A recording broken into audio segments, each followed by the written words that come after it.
வணக்கம். இன்னைக்கு நாம பார்க்க போற திருக்குறள் கடவுள் வாழ்த்து அதிகாரத்துல உள்ள 9வது குறள். முதல்ல குறள் என்ன, அதனுடைய பொருள் என்னன்னு பார்க்கலாம். கோளில் பொறியின் குணமிலவே என் குணத்தான் தாளை வணங்காத் தலை. இதனுடைய பொருள் என்னன்னா, எண்ணும் நல்ல குணங்களுக்கு உரியவரான கடவுளின் திருவடிகளை வணங்காத தலைகள் ஐம்புலன்கள் இருந்தும் இல்லாதவை இயங்காதவை போலவே. சரி, இதுக்கான கதை என்னன்னு பார்ப்போம். ராம்னு ஒரு 5 வயசு சிறுவன் இருக்கிறான். அவங்க அப்பா அம்மாக்கு ரொம்ப செல்ல பிள்ளை. ஒரு நாள் அந்த ராம் அவனுடைய செல்ல பிராணியான நாய்க்குட்டியோட விளையாண்டுட்டு இருக்கான். விளையாடிட்டு இருக்கப்போ அவனுக்கு திடீர்னு ஒரு சந்தேகம் வருது. பொதுவாகவே 5 வயசு குழந்தைங்களுக்கு எல்லாம் ரொம்ப கொஸ்டின்ஸ் அந்த மாதிரி வரும். இந்த வயசுல வர்றது நார்மலா அவனுக்கு ஒரு கொஸ்டின் வருது. என்னன்னா, அவன் போய் ஓடி போய் அவங்க அப்பாட்ட கேட்கறான். அப்பா, நம்ம விலங்குகளும் அதாவது அனிமல்ஸும் மனுஷங்களும் ஹியூமன் பீயிங்ஸும் 2 பேருமே ஒண்ணு தானா, இல்ல அவங்களுக்கு என்ன வித்தியாசம் இருக்குது, ஏன் மனுஷங்களை உயர்ந்தவங்களா சொல்றாங்க அப்படின்னு சொல்லிட்டு போய் கேக்குறான். அவங்க அப்பா அதுக்கு பதில் எதுவும் சொல்லல. சரி, நம்ம வீட்டுல ஒரு நாய்க்குட்டி மட்டும் தான் இருக்கு, அந்த ஒரு அனிமல் தான் நீ பாத்திருக்க, நம்ம நாளைக்கு நீ அம்மா 3 பேரும் போய் பக்கத்துல இருந்த காட்டுல ஒரு நாள் ஃபுல்லா நம்ம தங்குவோம்.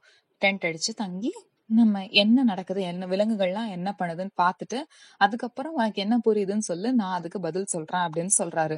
சரி அப்படின்னு சொல்லிட்டு மறுநாள் காலையில கிளம்பி ராம் அவனுடைய அம்மா அப்பா 3 பேரும் சேர்ந்து காட்டுக்கு போயிடுறாங்க. காலையில இருந்து நைட்டு வரைக்கும் அந்த காட்டையே சுத்தி சுத்தி வர்றாங்க. வர்றப்போ அவங்க என்ன பாக்குறாங்க, அங்க ஒரு சிங்கத்தை பாக்குறாங்க. அந்த சிங்கம் ஒரு மான் குட்டி துரத்திட்டு ஓடுது, அந்த மானை சாப்பிடறதுக்காக வேண்டி. அந்த மான் உயிர் பயத்துல அங்கங்க தலைதறிச்சு ஓடிட்டு இருக்கு. இதே மாதிரி அந்த காகம் அதனுடைய குஞ்சுகளுக்காக வேண்டி சாப்பாடு கொடுக்கறதுக்காண்டி அதுவும் அங்கங்க போய்கிட்டு இருக்குது. இந்த மாதிரி எல்லா விலங்குகளுமே, எல்லா பறவைகள் விலங்குகள் எல்லாமே காலையில இருந்து சாயங்காலம் வரைக்கும் சாப்பிடுறது என்ன அப்படிங்கறத பத்தி மட்டுமே தான் யோசிச்சுட்டு இருக்குது. வேற எந்த வேலைகளும் செய்யறது இல்ல. இதை நோட்டீஸ் பண்ணி அதை ராம் அவங்க அப்பாட்ட சொல்றான் நைட்டு போல கிளம்புறப்போ. ஆனா அவங்க அப்பா சொல்றாரு, ஆமாப்பா, இதுதான் வித்தியாசம். என்னன்னா, எல்லா விலங்குகளுமே அந்த ஐம்பொறிகள் சொல்றபடி மட்டும்தான் நடக்குது. அதை தவிர வேற எதுவுமே அவங்க சிந்திக்கிறதே இல்ல. மனுஷனுக்கு 6 அறிவு இருக்குது, அதனால அவன் சிந்தித்து செயல்படுறான். அதே மாதிரி முக்கியமானது என்னன்னா, இறைவனை வணங்குறது. அதுதான் அந்த 6வது அறிவின் மூலமா அவன் செய்யணும். இறைவனை அப்படியே சரணாகதி அடையறவங்களுக்கு மட்டும்தான் அவங்கள மனுஷங்கன்னு சொல்ல முடியும். மத்த எல்லாருக்கும் ஐம்புலன்கள் இருந்துமே இல்லாதவை போலதான் அப்படின்னு சொல்லிடுறாரு. சொன்ன உடனே ராம் தனது சந்தேகம் தீர்ந்ததை எண்ணி மகிழ்ச்சி அடைகிறான்.